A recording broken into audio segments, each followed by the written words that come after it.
Good evening दोस्तों, स्वागत है आपका हमारे YouTube channel smart study approach में।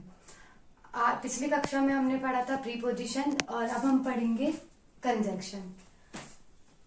कंजंक्शन जो होता है दो शब्दों को या दो वाक्यों को आपस में जोड़ने का काम करता है। कंजंक्शन का अर्थ होता है जोड़ने वाले शब्द या फिर संयोजक जो दो सेंटेंस या दो शब्दों को आपस में क्या करता है, जोड़ता है।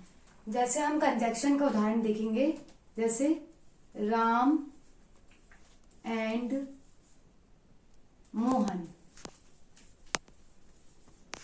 तो यहाँ पे एंड क्या हो गया, कंजंक्शन। कंजंक्शन दो शब्दों को जोड़ रहा है। राम और मोहन दो शब्द हैं, इन दोनों को कौन जोड़ रहा है बीच में, एंड। तो एंड क्या हो गया, कंजंक्शन। इसी प्रकार से जैसे कंजंक्शन दो शब्दों को जोड़ता है, वैसे ही कंजंक्शन दो वाक्यों को भी जोड़ता है। जैसे ये ही killed the tiger and brought it have. यहाँ दो अलग अलग वाक्य हैं जिसको एंड कंजंक्शन ने जोड़ा है। अब कंजंक्शन जो है वो उसके टाइप होते हैं, टू टाइप के होते हैं। कंजंक्शन टू टाइप के होते हैं। पहला हो गया कोऑर्डिनेटिंग कंजंक्शन और दूसरा हो गया सबऑर्डिनेटिंग कंजंक्शन। तो कंजंक्शन टू टाइप के होते हैं।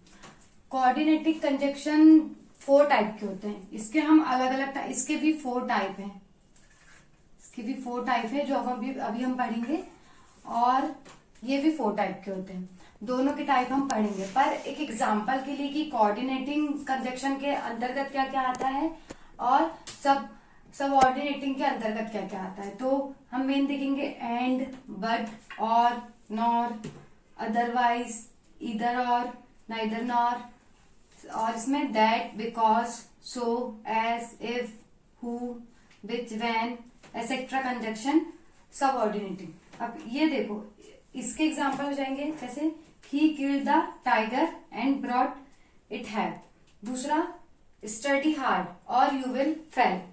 यहाँ पे और क्या है, कंजंक्शन है। यहाँ पे एंड क्या है, कंजंक्शन है। मतलब इसमें ये समझ में आ गया होगा कि कंजंक्शन कहते किसको है।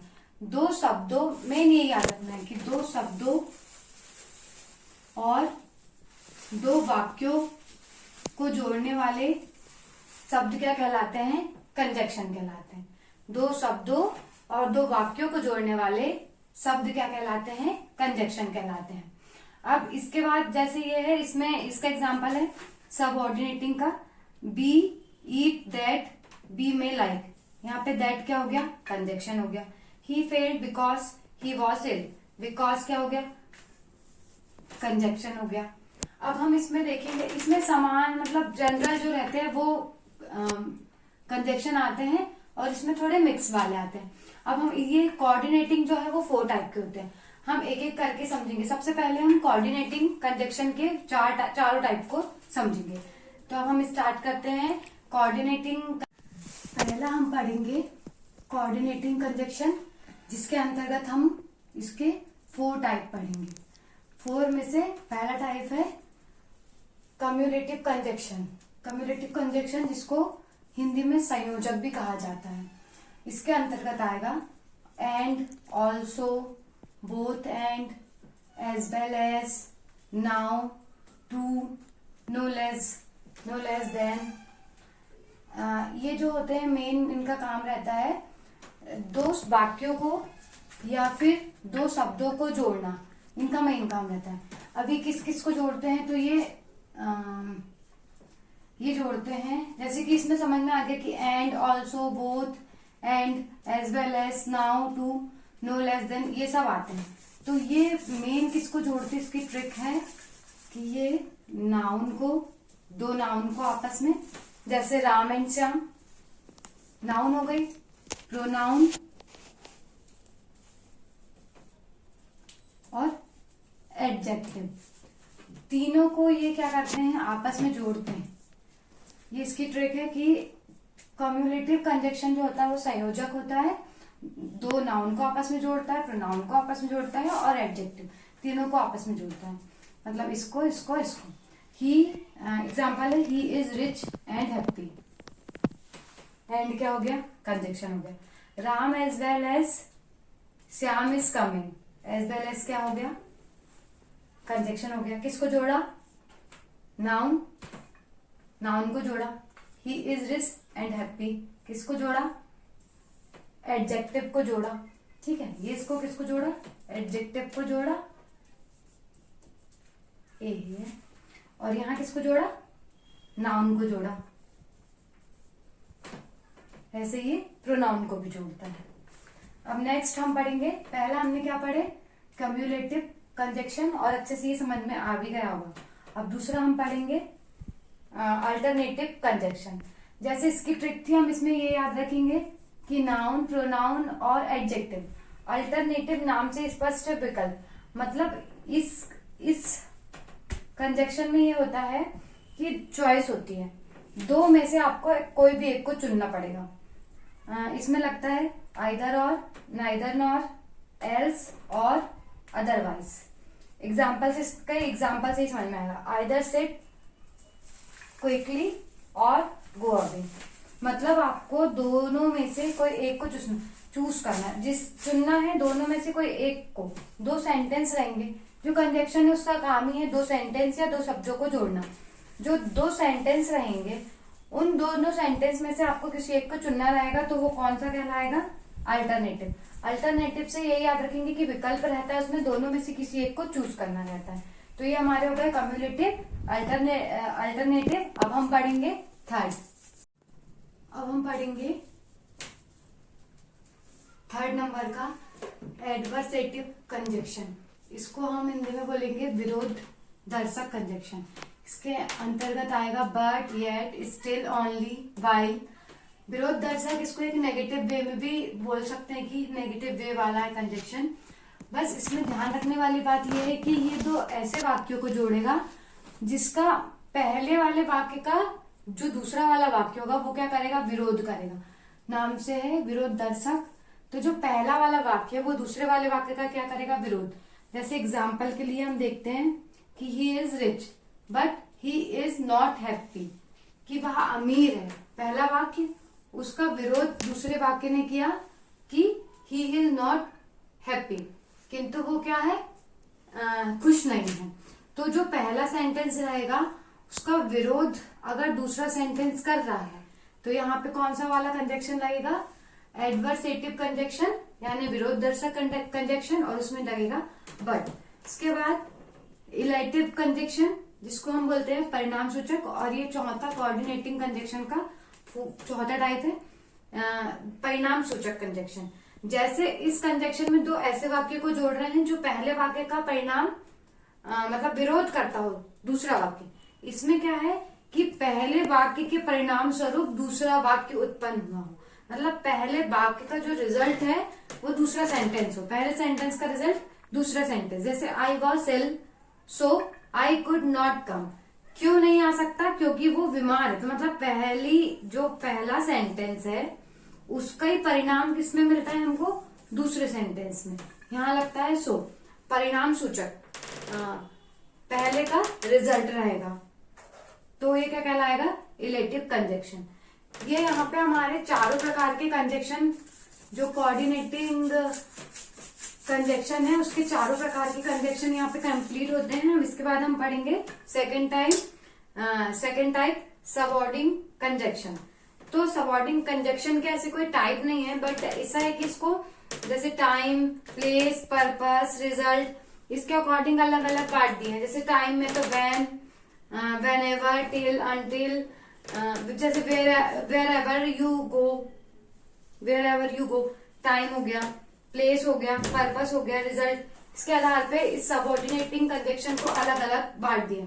लेकिन अब हमारे लिए जानना जरूरी था कोऑर्डिनेटिंग कंजक्शन क्या होते हैं और सबऑर्डिनेटिंग कंजक्शन क्या होते हैं, कितने टाइप होते हैं, ये तो ठीक है नॉलेज के लिए। लेकिन जो एग्जाम में पूछा जाता है, तो एग्जाम में हमसे पूछा जाएगा कि बट कहाँ यूज होगा, कैसे यूज होगा, सो कहाँ यूज होगा, कैसे यूज होगा, एंड कहाँ यूज होगा, कैसे यूज होगा। तो अब हम इनकी प्रैक्टिस करेंगे कि कौन सा कंजक्शन कैसे लगेगा, कहाँ लगेगा और कैसे लगेगा। तो इसके बाद हम इसकी प्रैक्टिस करेंगे कि कौन सा कंजक्शन कहाँ लगेगा। अब हम पढ़ेंगे एंड, बट और। अगर एग्जाम में मेन यही आते हैं कि एंड कहाँ लगाना है, बट कहाँ लगाना है, और कहाँ लगाना है। तो एंड का हिंदी में अर्थ होता है और। सबसे पहले हम देखेंगे एंड को, उसका हिंदी में मतलब होता है और।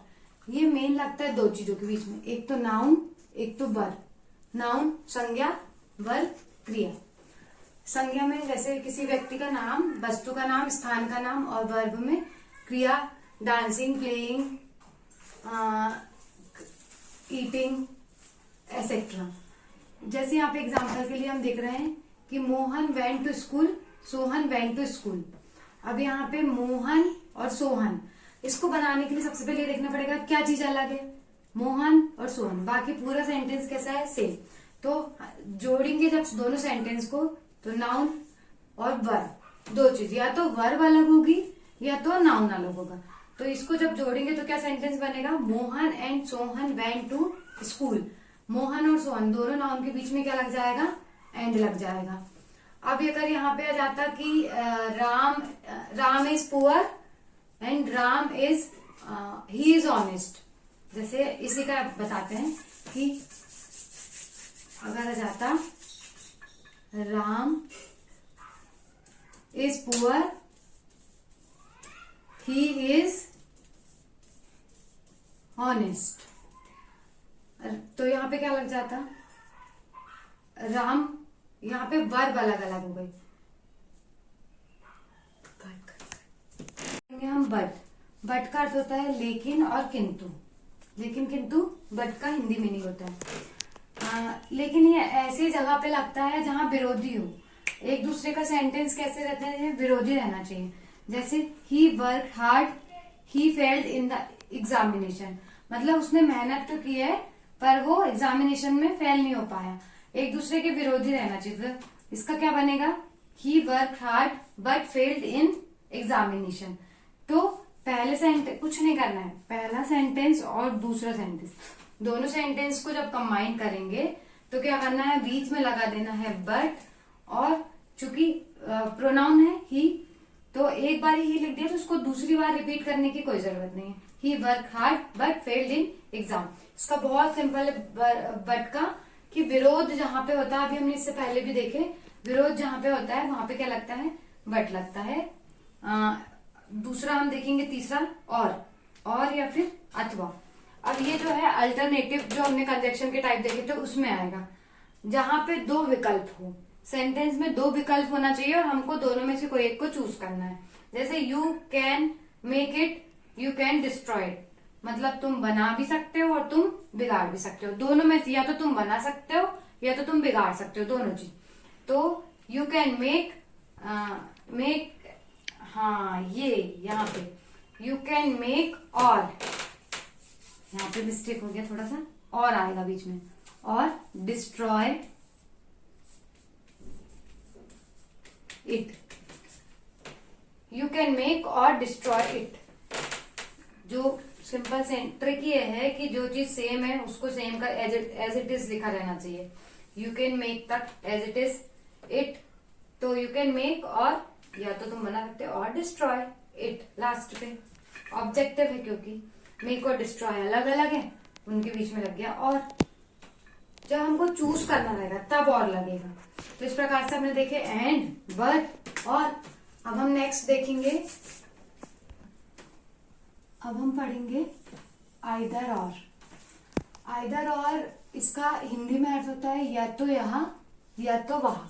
ये ऐसे सेंटेंस में लगता है जिसमें दो विकल्पों में से हमको कोई एक विकल्प को चूज करना हो, या तो इसको या तो इसको, और इसका हिंदी में मीनिंग भी होता है।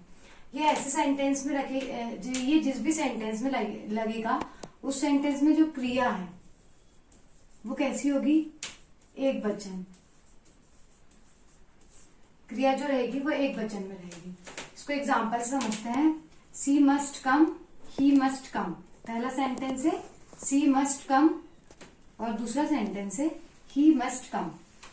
अब बोल रहा है कि वहां आएगी, वहां आएगा, तो इसमें क्या करना है, आइदर सी और ही, या तो सी आएगी मतलब या तो वहां आएगी, या तो फिर वहां, या तो वहां जरूर आएगा या तो वह जरूर आएगी। मतलब या तो लड़की या तो लड़का, दोनों में से कोई भी एक आएगा। तो हमको इसमें चूज करना है दोनों में से। तो ये सेंटेंस वही लगेगा जहां दोनों में से हमको एक को चूज करना है। तो आइदर ही और सी मस्ट कम। और हाँ, एक बात है, अगर आइदर लगा है तो और लगेगा ही लगेगा। आइदर और के साथ ही होता है और इसका हिंदी में मीनिंग होता है या तो यहाँ या तो वहां। अगर हमको हिंदी मीनिंग अच्छे से याद रहे तो हम इसका अच्छे से यूज कर सकते हैं। जैसे सी मस्ट कम, ही मस्ट कम। ये और ट्रिक लगाना है तो ट्रिक क्या होगी, देखो सेंटेंस में कॉमन है, कॉमन है, क्या अलग है, ये ही और सी अलग है। मतलब कौन अलग है, कर्ता अलग है। कर्ता अलग है तो कर्ता के आगे लगा दिए ही, इधर बीच में लगा लिए कर्ता, फिर लगा दिए और फिर लगा दिए कर्ता, और सेम सेंटेंस जैसे का वैसा। ये हो गई ट्रिक इसको करने की। लेकिन कर्ता बस अलग है इसलिए ये ट्रिक काम हो जाएगी। फिर हम नेक्स्ट देखते हैं क्रिया में क्या होता है। You take it, you leave it. अब यहाँ तो कर्ता सेम था, यहाँ क्या, क्रिया अलग अलग, कर्ता सेम। यहाँ पे कर्ता अलग था, क्रिया सेम थी। तो फिर वही जो अलग है उसमें either either you take it और लीव इट। मतलब और जो है वो किन दो सेंटेंस के मध्य लगेगा, जो सेंटेंस जो मतलब अलग अलग, जैसे टेक और लीव अलग अलग है, इसमें और लग गया। सी और ही अलग अलग थे, क्या लग गया, और लग गया। आइदर पहले लगेगा सेंटेंस की स्टार्टिंग में। अब ऐसा नहीं, जरूरी नहीं है कि हर बार सेंटेंस की स्टार्टिंग पे ही लगे, ये डिपेंड करता है सेंटेंस के ऊपर। तो ये हमने देखा, अगर कर्ता अगर आता है तो कैसे सेंटेंस बनाना है, क्रिया अलग अलग अलग है तो कैसे सेंटेंस बनाना है। अब हम नेक्स्ट देखेंगे कि विशेषण अगर अलग अलग है, जैसे he is ignorant, he is fool. तो ही इज सेम है, सेम लिख दिए। अब जो अलग अलग है उनको, ignorant, she is either an ignorant or a फूल। अब ये जो इग्नोरेंट है और फूल है दोनों अलग अलग थे, विशेषण थे, तो दोनों के मध्य क्या लगेगा, और। तीनों में एक ही नियम काम कर रहा है, जो चीज अलग अलग है उनके बीच में क्या लग रहा है, और। ये ट्रिक है कि जो चीज अलग अलग लग रहा है वो क्या है, ट्रिक। मतलब उसके मध्य क्या लगेगा, और लगेगा। और ये तो समझ में आ गया होगा कि आइदर का यूज कैसे करना है। जो चीज सेम है उसके बाद आइदर का यूज करना है। जैसे यहाँ पे स्टार्टिंग में हो गया सेंटेंस के, और यहाँ पे, हाँ यहाँ पे बीच पे हुआ। तो इस प्रकार से आइदर और, इसका मतलब बस याद रखेंगे तो सेंटेंस देख के हम आसानी से समझ जाएंगे कि आइदर और कहाँ है। इसके बाद हम पढ़ेंगे नाइदर नॉर। नाइदर नॉर का हिंदी मीनिंग होता है ना तो ना, हाँ मतलब ना ही ये ना ही वो, ये भी बोल सकते हैं इसका हिंदी मीनिंग। जैसे या तो या तो ये या तो वो। आइदर और का मतलब था या तो ये या तो वो। वैसे ही ना तो ना मतलब ना तो ये ना तो वो, ऐसा इसका नाइदर नॉर का मीनिंग है। अब नाइदर नॉर में एक मतलब मेन बात है कि हम इसका यूज ऐसे ही सेंटेंस में करेंगे जिसमें नेगेटिव सेंटेंस हो। मतलब जैसे जिसमें डिड नॉट, नॉट इनका यूज हो, नो इनका यूज हो, उसी में हम नाइदर नॉर का यूज कर सकते हैं। सेंटेंस कैसे होने चाहिए, सेंटेंस नेगेटिव होने चाहिए। ये इसकी एक मेन बात है कि कैसे सेंटेंस होने चाहिए, तो नेगेटिव होने चाहिए। सेंटेंस कैसे होने चाहिए, नेगेटिव होने चाहिए। तो पहला है, इसका एग्जांपल से हम समझेंगे। जैसे आइदर और पढ़े थे हमने, वैसे नाइदर नॉर है, सेम है, कुछ चीजें बस बदलेंगी, बाकी आइदर और जिसको अच्छे से आ गया उसको नाइदर नॉर भी अच्छे से आ जाएगा। तो पहला एग्जांपल है, the boys did not work, they did not rest. लड़कों ने ना ही काम किया और ना तो रेस्ट किया। तो इसमें हम दोनों तरीके से देखेंगे। पहले तो हमारी ट्रिक देख लेंगे। ट्रिक में देखेंगे तो क्या अलग है, क्रिया अलग है, क्या ना ही काम किया और ना ही उन्होंने रेस्ट किया। तो the boys neither work nor rested. The boys जैसा का वैसा, यहाँ दे का मतलब भी, यहाँ बॉयज लिखा है तो दे का मतलब भी वे हुआ। तो the boys neither work nor rested.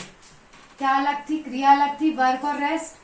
तो यहाँ पे आ गया वर्क नॉर रेस्ट। दूसरा सेंटेंस जिसमें कर्ता प्रधान होगा, तो Asha has not gone to America, Mahesh has not gone to America. Trick use करेंगे, सेंटेंस सेम है, नेगेटिव भी है, आइदर और नहीं लगेगा, नाइदर नॉर लगेगा।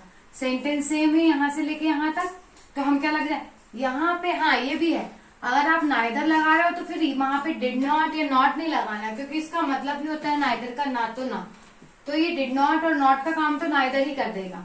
डिड नॉट को हटा लेना है सेंटेंस से। तो आशा नहीं जा रही कहाँ, अमेरिका, और महेश नहीं जा रहा, तो ना तो आशा जा रही है, ना ही महेश जा रहा है। इसको हम कैसे लिखेंगे, वही हमारी ट्रिक, सेंटेंस सेम है, क्या अलग है, कर्ता अलग है। तो neither Asha nor Mahesh has gone to America. Sentence same रहेगा, क्या बदलेगा, कर्ता के बीच में क्या लग जाएगा, नॉर, और उसके पहले क्या लग जाएगा, नाइदर। सेकंड में विशेषण है, you are not doctor, you are not a teacher. ना तो तुम डॉक्टर हो, ना ही तुम टीचर हो, तो ना क्या लगेगा, यू आर। सेम है सेंटेंस हमारे ट्रिक के अकॉर्डिंग। नॉट तो हमने बताया कि लगाना नहीं है, तो you are neither a doctor nor a teacher. ये एकदम इजी तरीके से नाइदर, नॉर, आइदर और का यूज यहाँ पे समझ में आ गया। आज की क्लास में हम इतना ही करेंगे, फिर इसके बाद हम आगे के कंजक्शन पढ़ेंगे। ठीक है, थैंक यू। इसके बाद हम पढ़ेंगे आफ्टर। आफ्टर का हिंदी में अर्थ होता है पश्चात या बाद में। आफ्टर के लिए जो कंडीशन है वो है कि प्रथम घटना से पहले और दूसरी घटना के बाद, मतलब जो पहली घटना है उसके पहले क्या लगेगा, आफ्टर, और दूसरी घटना के बाद लगेगा आफ्टर। एग्जाम्पल से समझते हैं, Monika goes to school after breakfast. Monika breakfast के बाद कहाँ गई, स्कूल गई। तो प्रथम घटना ये हो गई ब्रेकफास्ट, और दूसरी घटना हो गई मोनिका, क्योंकि मोनिका गोज टू स्कूल, क्योंकि जो हिंदी में हम ट्रांसलेट करते हैं तो उसका उल्टा ही होता है कि मोनिका ब्रेकफास्ट के बाद स्कूल गई, यही ट्रांसफर होगा, ट्रांसलेट होगा इसका। इसलिए जो प्रथम घटना से पहले और दूसरी घटना के बाद हम किसका यूज करते हैं, आफ्टर। सेकेंड एग्जाम्पल देखते हैं, after dinner they often go for a walk. मतलब खाना खाने के बाद वे अक्सर टहलने जाते हैं। तो इसमें भी वही रूल लगा, प्रथम घटना से पहले और दूसरी घटना के बाद। ये तो हो गई रूल और कंडीशन की बात। लेकिन ट्रिक क्या है, ट्रिक यह है कि जब हम सेंटेंस को पढ़ेंगे तो हमको वहां समझ में आ जाएगा कि बाद की बात कर रहा है या पहले की बात कर रहा है। ये देखना है, सेंटेंस को पढ़ के इसको ट्रांसलेट करके देखना है कि वो बाद की बात बोल रहा है या फिर पहले की बात बोल रहा है। पहले की बात अगर बोलेगा तो हमको वहां पे बिफोर लगा देना है, और अगर बाद की बात बोल रहा है तो हमको वहां पे लगा देना है आफ्टर। इसके बाद हम देखेंगे सो का मतलब होता है अतः या इस कारण से। इसमें यह है कि जो पहला सेंटेंस रहता है उसमें कारण दिखाएगा, और उस कारण का परिणाम जो होगा, रिजल्ट, वो होगा दूसरा सेंटेंस। तो पहला सेंटेंस क्या रहेगा, कारण, और दूसरा जो रहेगा उसका रिजल्ट रहेगा। जैसे एग्जाम्पल के लिए, I have not finish my work, ये हो गया कारण कि मैंने अपना वर्क जो है वो फिनिश नहीं किया। और दूसरा क्या, I can't go out now. अब इसका परिणाम क्या लिखा है, क्योंकि मैंने अपना जो वर्क है वो फिनिश नहीं किया है, इसीलिए मैं अभी बाहर नहीं जा सकता। तो ये हो गया कारण और ये हो गया परिणाम। तो जब ऐसे दो सेंटेंस दिखाई दे तो उनके बीच में एक कंजक्शन लगेगा सो। अब इसका क्या बनेगा, I have not finished my work, ये जो लगा है I have not finished my work, so I can't go out now. अब क्या करना है, ये हो गई रूल की बात कि पहला सेंटेंस में पहला कारण होना चाहिए और सेकंड सेंटेंस में उसका परिणाम होना चाहिए। लेकिन जो हमारा तुक्का प्रणाली बोलो या फिर ट्रिक बोलो, तो उसमें है कि पहला सेंटेंस हमको जैसा का वैसा लिख देना है, उसके बाद सो लगा के दूसरे सेंटेंस को जैसा का वैसा लिख देना है। 10th 12th और कॉम्पिटिटिव एग्जाम में भी ये सो जो है वो बहुत ज्यादा यूज होता है, इसलिए इसको 10th 12th की दृष्टि से तो आईएमपी है यही, साथ में कॉम्पिटिटिव एग्जाम में भी ये आईएमपी है। फिर इसका नेक्स्ट एग्जाम्पल है, आई हैव टायर्ड, ये कारण हो गया कि मैं थका हुआ हूँ।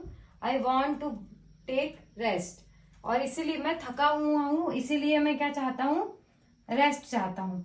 तो ये हो गया कारण और ये होगा उसका परिणाम।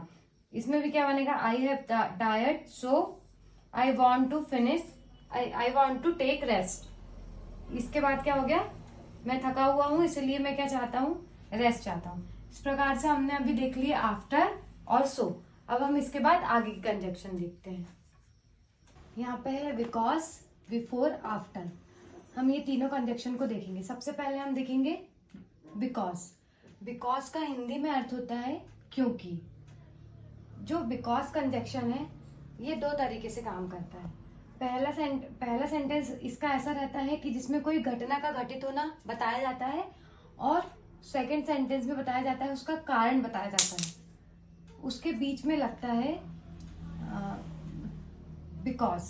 पहला घटना और दूसरा घटना का कारण। जहां घटना खत्म होती है उसके जस्ट बाद हम बिकॉज को लगाएंगे और फिर नेक्स्ट सेंटेंस हम उसके कारण से शुरू करेंगे।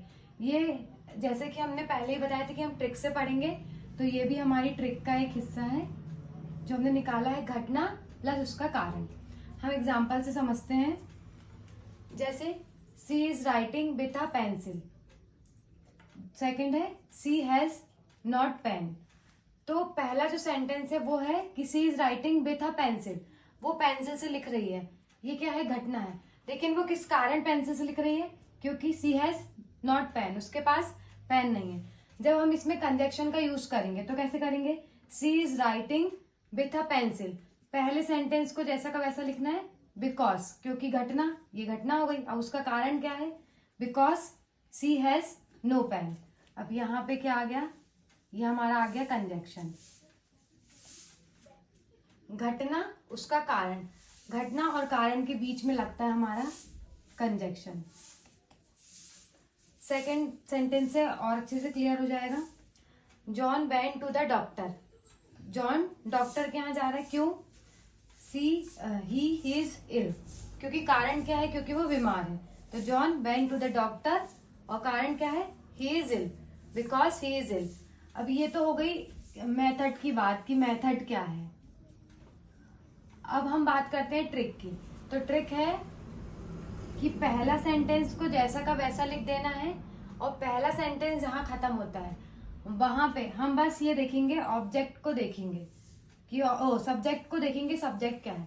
उसके बाद हम बिकॉज का यूज करेंगे और सेकंड सेंटेंस को अप्लाई कर देंगे। फिर इसके बाद ये हुई बिकॉज की बात। अब इसके बाद हम पढ़ेंगे बिफोर। ये बिकॉज हमारा कंप्लीट। और बिकॉज ऐसा है कि वो फिल इन द ब्लैंक्स या ऑप्शन, मतलब जो भी आएगा उससे भी समझ में आ जाता है सेंटेंस को पढ़ के कि यहाँ पे बिकॉज यूज हो रहा है। जब भी आप इंग्लिश वाले को ट्रांसलेट करोगे हिंदी में तो वहां समझ में जाएगा कि बिकॉज आएगा या नहीं आएगा। सेकंड हम पढ़ेंगे बिफोर। तो बिफोर का हिंदी में अर्थ होता है पहले। जो बिफोर की कंडीशन है वो ये है कि दो घटना के बारे में बताया गया हो, और पहले के लिए हम बिफोर का यूज करते हैं। जैसे कि हिंदी में अर्थ बिफोर का होता है पहले, मतलब जो पहली घटना रहेगी उसके लिए हम काय का यूज करेंगे? बिफोर का यूज करेंगे। हम यहाँ पे एग्जाम्पल से समझते हैं। The girl were in the class. Second है द गर्ल बेल रैंग। तो इसका हम जब कंजक्शन के रूप में बनाएंगे तो कैसे बनाएंगे? The girl were in the class before the bell rang. ये हो गई पहली घटना और ये हो गई दूसरी घटना। इसमें दो घटना होती, इसमें घटना था और उसका कारण था, लेकिन इसमें क्या है? दो घटना है, पहली और दूसरी। तो पहली और दूसरी के बीच में लगेगा बिफोर, पर किसके बीच में लगेगा? जो दूसरी घटना है उसको बताने के लिए क्या लगेगा? बिफोर लगेगा। कि the girl were in the class before the bell rang, मतलब रिंग बजने के पहले ही वह क्लास में चली गई। इस प्रकार से हमने देखा बिकॉज और बिफोर। अब इसके बाद हम देखेंगे आफ्टर।